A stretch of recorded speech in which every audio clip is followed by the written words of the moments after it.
Welcome to the Numisphere, a podcast diving into all things in the sphere of numismatics, talking the latest news and trends of precious metals, coins, currency, and more. Let's start the show. Welcome on into Numisphere, where we'll be talking about Chronicles of a Stacker. Here today I have my special guest with us, Brian. Brian, thank you so much for coming on down to the show. We do appreciate it. Yeah, good to see you again, TJ. Love the new studio. Oh, thank you. Good job. Much. Good job. It doesn't look too bad, does it? That's great. Well, good job. Not too bad for a couple of coin guys, right? That's right. Well, today we're going to be talking about something rather important. We're going to be talking about stacking as a way of a financial habit and kind of the chronicles that come along with that. And for today, I felt like there was no better person that I would want to bring down and ask about the experiences of than the most avid, diligent, and disciplined stacker that I know, which is you. So thank you again for coming down. Good to be here and glad to share my story. Yeah, awesome. So let's kick it off with, how did you even come into stacking? Yeah, I think we all, those of us who, a little bit older in age maybe, but we remember the 2007 to 2010, the Great Recession, and I really, during that time, I think like most, lost a fair amount of money. And, in my job, I deal with information and data and, at a very large level. So, during that time, I really just, I was like, I can't afford to really take that hit again. So I really wanted to just take the time and invest in that education. If I remember correctly, some of the statistics that were thrown out for that time frame, portfolios were almost halved. I think the average loss was something around 45% of overall portfolio value that basically went off into la la land. It was evaporated. Right. And so that at that time, when people like, we've talked about this before, TJ, when you lose that much, say you lose 25 or 30%, you have to double that to get back to where you were at before. So if I lost 30%, I have to do 70%, 60% to get back to where I was at prior to losing all that. So it's it kind of scares you when you start looking at it does historical data, what happened, looking at today as well, very similar. And just knowing like the number of years that it took to build that for yourself, for your portfolio. And I know that there were so many families and people that were affected. It was across the board. But basically it was that event that made you say, this is not working. There's something that's not working here, and I'm definitely at the disadvantage. How do we make that different? Right? Right. Yeah. And, I started on that journey, I think, because I was a consultant. So, I'd spent a lot of times in my hotel rooms and, I didn't really go out that much, and so I'd spend that time just reading books, watching videos, and trying to figure out what that one thing would be that would stand the test of time and keep its value. Mm-hmm. And knowing that I'm just a normal person like anybody else, paid my way through college, paid everything, so I was really looking for that to magic information or piece of information that could really just help me understand what happened. Mm-hmm. Right. But only, how do I prepare for the future? Because, but it's interesting you say that. What happened and how do I prepare for the future? And you're tying those both together. Right. And I think that that's extremely important for people to bring into their process of decision making, is to be able to look upon the past, to see what's happened in history, and then to look towards the future and what is painted on the wall. Is something cyclical? Is it going to be repeated for us? It certainly feels that way a little bit with some of the statistics that are out there now. Right. And to your said, past and in the future, you get the boom bust cycles, right? And you really started getting into that, but I'm like, well, why is that? And how long has that happened? And, educated myself and, I read The Creature from Jekyll Island, right? That's probably one of the biggest turners of minds in the world is that one book.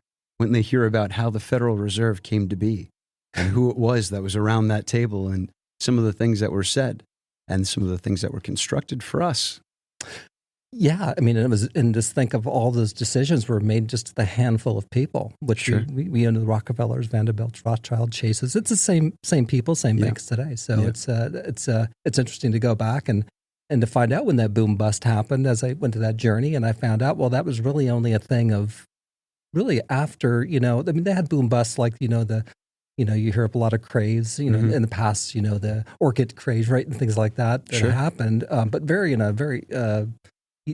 but it wasn't all the time. It was that was like a point in history where we have like, the up and down the 70s, the 80s, the 90s, Sure. right, the .com, the housing boom, right, and so we had these cycles, and then finally I realized that, I through reading and tons of YouTube videos and obviously a lot of great videos like here on Sphere and others, right? Yeah. I realized that there's two types of economies, right? That can be ran two different ways. Keynesian economics and Austrian economics. Right. And I was like, well, what's the difference, and why don't I know the other? Now, so forgive me if I'm wrong, but Keynesian is designed. Its economic teachings are designed around a fiat currency system. Is that correct? Debt-based. Okay. Absolutely, debt-based. So in the Austrian version, utilizes money as in an actual source of value, utilizing precious metals or assets. Assets, yeah. Absolutely. So, yeah, something is based upon, a debt, a promise. Right. And one's based upon a real thing. Right. So, that was my first journey as to, well, when did, what was the America? I thought we were gold backed. I thought we were, I thought we had all these things, and yeah. It's amazing though when you start to learn and you're looking at the facts and you're trying to go deeper and you're trying to go further back as to why these things came to be. It'll give you a headache to try to keep up with how things changed hands, how the debt structure came to fall upon the United States, and how it is that we came into the debt dollar that we utilize now and that we're under right now, not just in the United States, but in a global economic scale. Yeah, and then you start looking into it, and you can see, well, how did we get to this place? And it's slow. It's a slow. 1933, the confiscation of gold. Absolutely. 1960, 1965 was the last year that silver was in circulation, right? And then it dwindled a little bit till like 1970, 71 with a couple more coins. Correct. In 71. 64, we had 90%. Yeah. 65, they did away with that. Right. And then we had 40% clad in the half dollar from 65 through 70. And we all know what happened in August 71, right? Sure.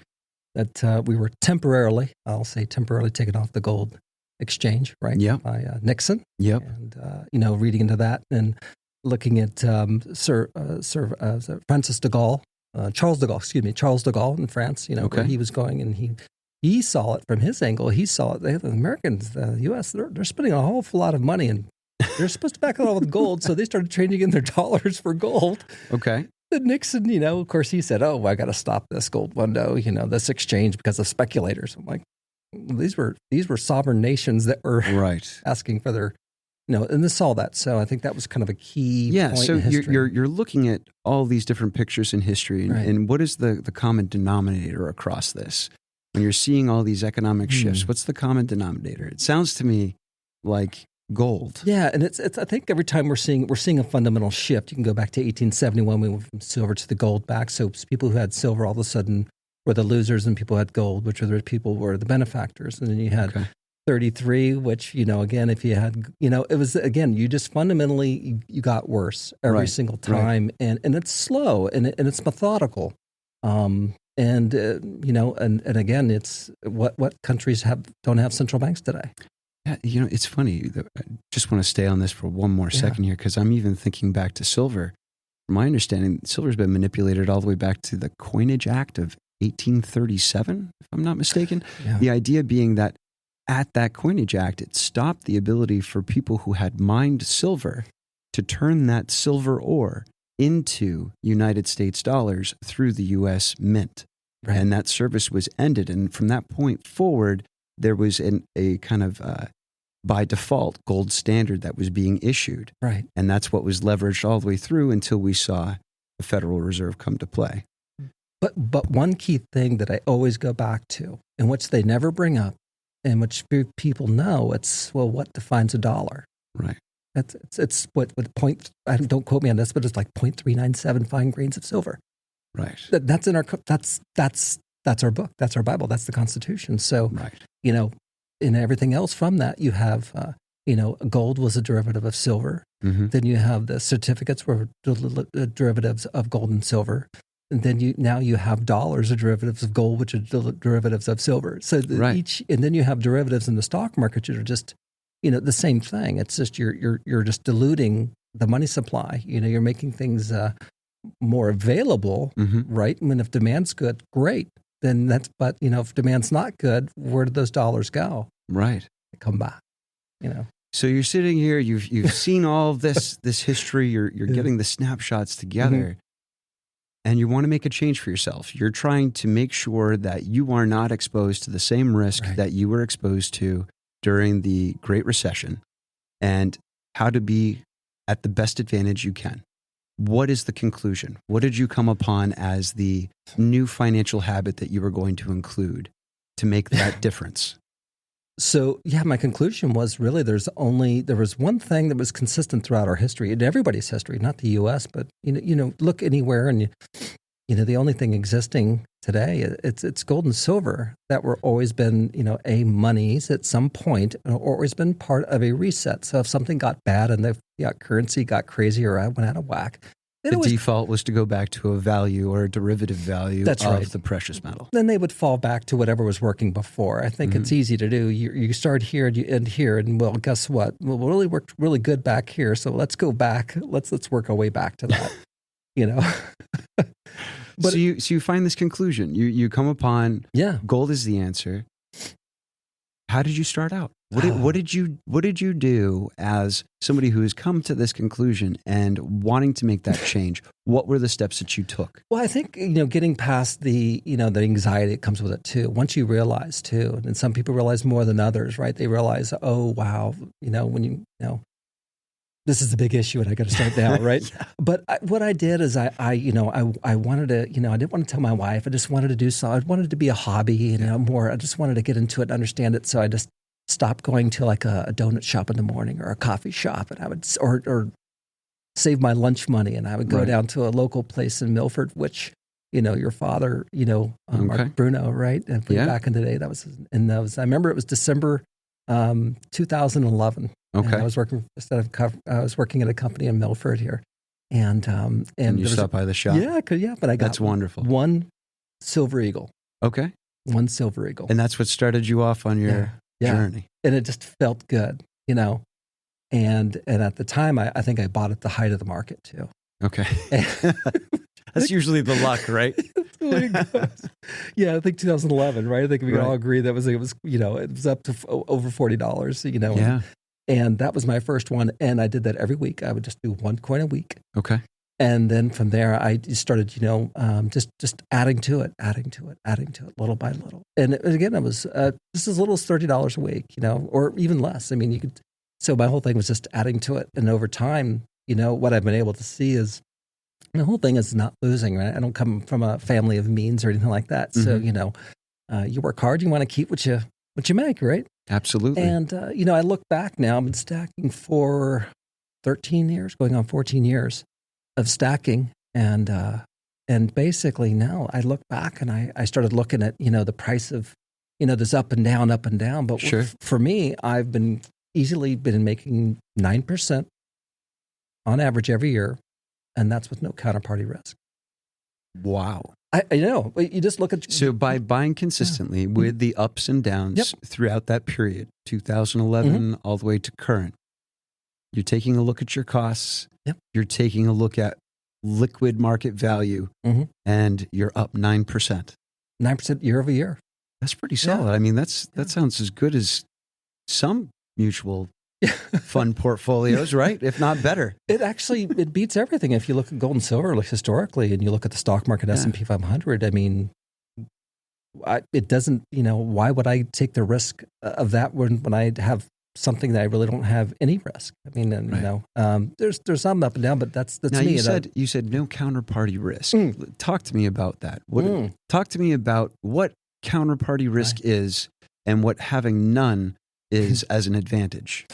Yeah, so if you take a look at like the stock market, there's something called derivatives. It's a bet, basically. Derivatives are just a bet. I bet something's going to go up next month. You bet it's going to go down. We agree it's a bet, and the winner takes all.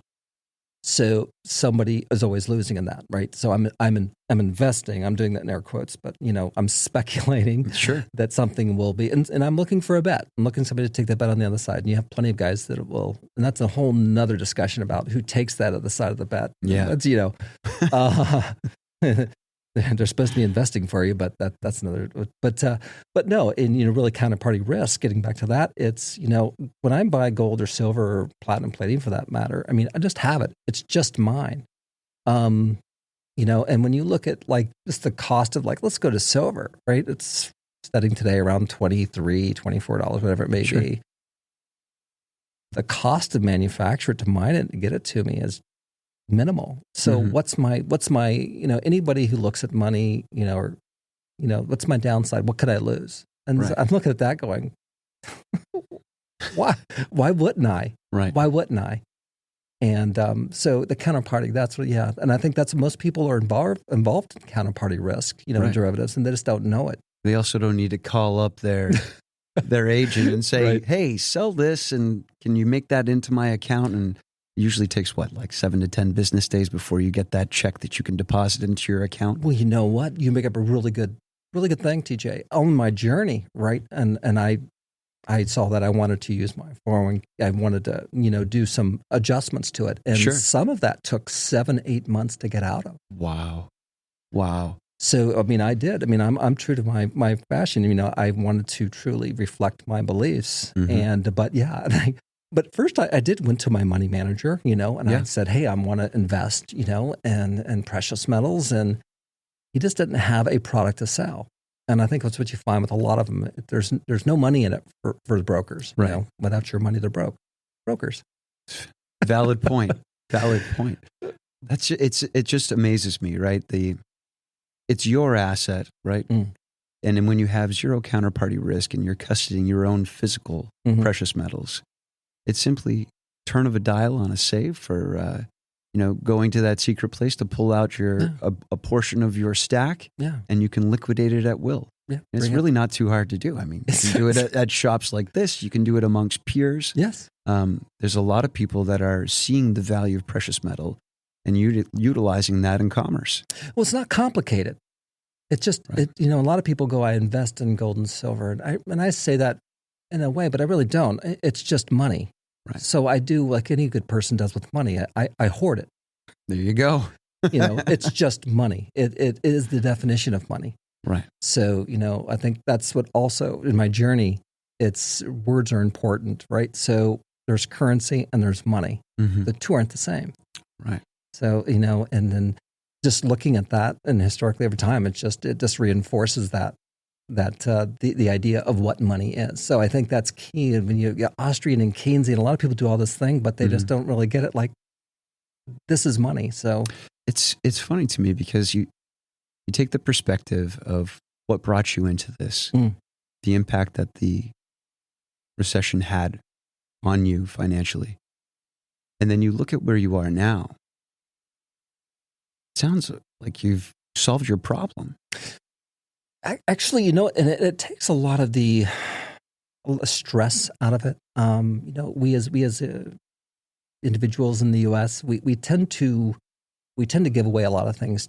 We have a guy to do this. We have an investor. We have a mechanic. We have a this. We have a that. We do it with our money too. We naturally just give it away for somebody to do. But the crux of it all in my education of myself, it's simple. There's nothing more complicated besides all you're doing is converting your currency into money. Right. And you can just go back on that. And no matter what it is, it always has value because it took a level of effort to go mine it. Well, explore to go find it. Sure. Right. Get the permits and God knows everything that goes along with that. And then getting the people, getting the infrastructure and all that. The equipment, the capital. I mean, it's huge expense to pull that out of the ground. Absolutely. So it's a reflection of all that labor. And getting back to that kind of like my education and why I got here. It's like I wanted that one thing that keeps its value. It keeps its promise. Right. Where I hold a dollar bill, it's lost 98% thereabouts of its purchasing power since 1913, right? So it's 2 cents or maybe less at this point. But then we look, of course, at the value of the 1 ounce gold coin where it was in the 1920s, where it is today. $20. We always use the $20 mark, right? But it could still buy you, its purchasing power would be a nice suit, right? Yes. You could do it back in the day in the 20s. You could do that with a gold piece today. Absolutely. And that's definitely, I think, one of the loudest things that can be said about precious metal and its retaining of purchase power. Yeah, and I sleep well at night. Yeah. And I do what the bankers. I mean, I don't do anything different. What I found out ultimately is just to watch what the bankers are doing, not what they're saying, what they're doing. Right. Where's the money moving? Right. Well, we've seen some recent activity in the markets. Yes. Right. I think I just shared with you over the weekend. We caught news that there was a short position that had been built up over years, decades, and within one trading week, we halved that short position, and half of those shorts were liquidated out of the market. That to me has hit a lot of folks who are fellow stackers or in the commodities realm. I think everybody took notice of that last week, and that definitely yields some curiosity for me about what's to come in the near future. Well, I think, getting back to where I think I texted one of my friends the other day, and I said, it makes sense to me why they're doing this, because what I'm looking at the Asian market, and this is just me looking, but what I've found in like the Shanghai Gold Exchange and stuff is they're willing right now to pay over $2 more per ounce than the West is. Right. And well for the gold. So unless that equilibrium comes, prices rise. I mean, it's just going to go east. All the metals. So I expect it to come up, and I think all the charts and graphs, and like you said, the short position was now, which is, people are short position means what? I'm thinking it's going to go down. Right. And if those shorts are liquidated, it's an indicator that the banks would be taking on a long mindset toward silver. That's what interests me most, but I digress, right? So with all that, it really sounds to me like you have freedom. You feel calm. You've simplified your life. You've taken on a new perspective on the value of money and what money is. I tell you what, I got one thing I wanted to basically say is 4 words that I live by. Be your own bank. Be your own bank. I had a lot of good mentors, over the years in my journey that basically said, be your own bank. And I really never understood that. I mean, it sounded good, but again, I'm buying a coin a week. Mm-hmm. What am I going to do with that? But over 10 years and over time, actually it makes sense now. If you want to, start a business or use that as leverage against a loan, where you can buy a company with your assets you have, take out a loan, buy a company, then it pays you back. And now I get my gold and silver back, and now I own a company. I mean, it's just things like that you can do. There's a lot. It's impressive. Yeah. It absolutely is. Tax implications. And it's about moving that value around. There's just so much ease. I control it. Right. I don't need to go to somebody. I don't need to talk to somebody. And that's the counterparty risk that you've avoided. Would you say that's your favorite freedom that you've pulled out of the precious metal? Absolutely. Just it's there's no counterparty, and I'm 100% in control. But I think it's just that simple education, just understanding there's different ways of money can be defined, used, and also finally manipulated too. So, I think as well as I know, there's plenty of eyebrows raised. There is. Right. I'm always trying to be careful about what we say on the show, but there's definitely room for many, many questions to be happening amongst the public right now. Well, when you take a look at derivatives, like anything else, is the potential there for manipulation to happen with short positions? Right. Of course there is. Just like anything else, any other commodities, So, it's there, yeah. I mean, is there plenty of, legal things about that happened over the past 2 years that caused banks a lot of money because they got caught right in the cookie jar? So with that being said, we are in the middle of this geopolitical scenario, lots of debt building on ourselves. It doesn't look great for the global economy, not just the United States economy, but specifically the dollar, what's going on with the United States. What do you see the role of precious metals being in the global economy in the future? Well, I think we're at the end of a cycle. We talked about cycles, boom bust cycles, right? We talked about, and if you look where we're at, debt to GDP. Mm-hmm. So basically, how much debt, to how much we actually make per year. We're roughly, I guess, I tell everybody to do your own homework, but I believe we're probably on 130% of debt to GDP, and that's growing every day. And history tells us that anybody who goes over 90% debt to GDP defaults. So that to me was, and you see that, we're all in it. I think China's at it. Everybody's, well over that mark. I think China, again, like probably 300%. Right, this isn't just a United States specific problem. That's right. I think every country across the G20, all of them are in debt. Right. Not one of them is in the surplus. Right.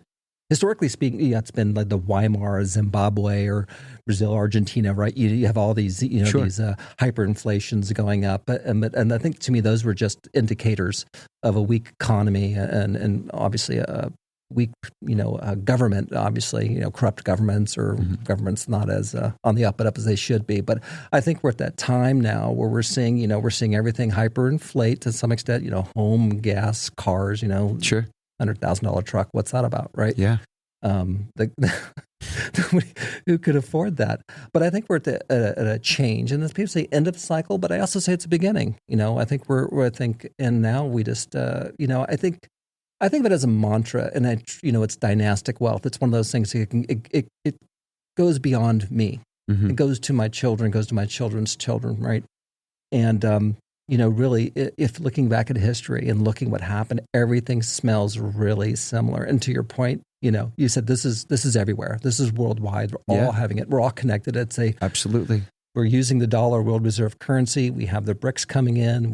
They're basically we have BRICS tokens. We have there's a rumbling occurring is what it's alluding to. Yeah. So with that in mind, what does precious metal do when this gets shaken up?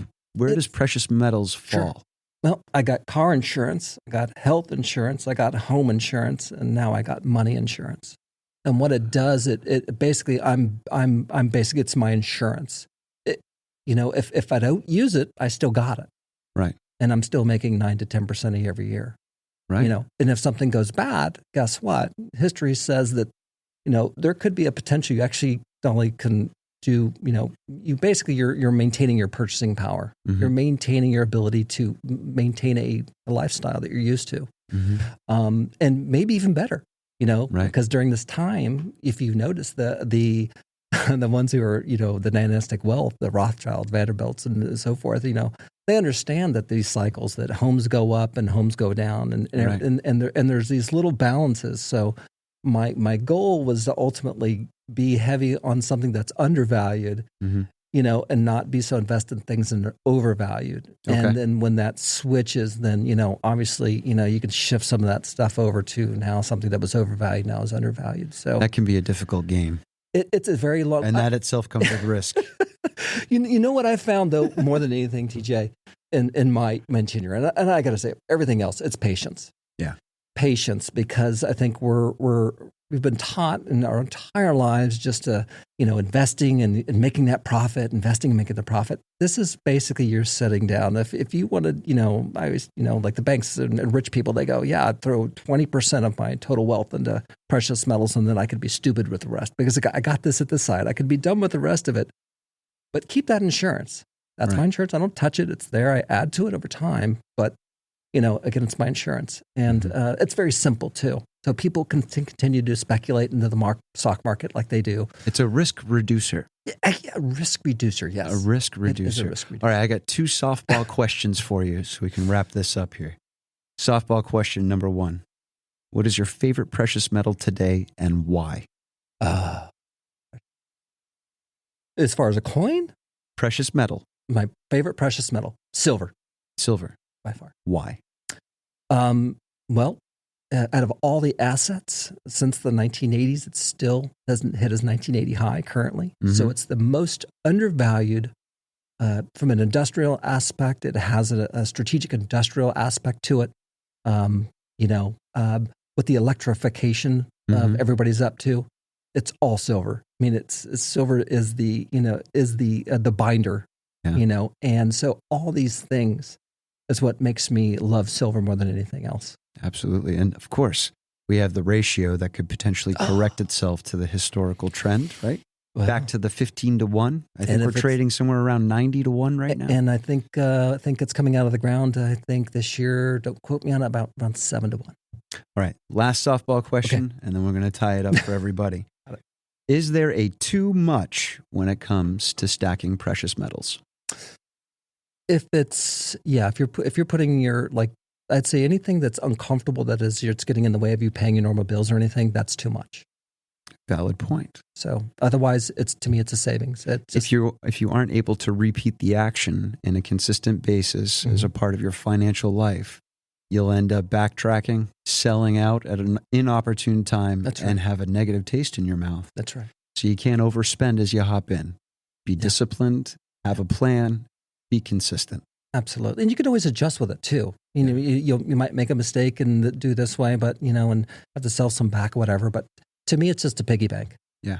Gold and silver. You learn a lot too. You learn through mistakes. Of course. I've done it. I think that I haven't met a stacker that hasn't made a few mistakes along the way. But we're trying to help everybody here avoid as many as they can and make those wise choices. Brian, I want to thank you so much for coming down here onto the Numosphere. It was an absolute pleasure. I hope that we get to have you back on this show. There's so much more to discuss that we really held ourselves back, folks. We did. All right. There's a lot of rabbit holes we could have slipped down, and we probably could have filled another 2 hours of content. But hopefully we'll have you back on the show sometime soon. Anytime. Talking about anytime you want. Something relative to this. Love the studio. Love the studio. Thank you so much for coming in, buddy. You bet. Thank you for listening to the Numosphere podcast. Be sure to subscribe so you don't miss out on the next episode. You can find us on Facebook, Instagram, and YouTube at Numosphere. Until next time.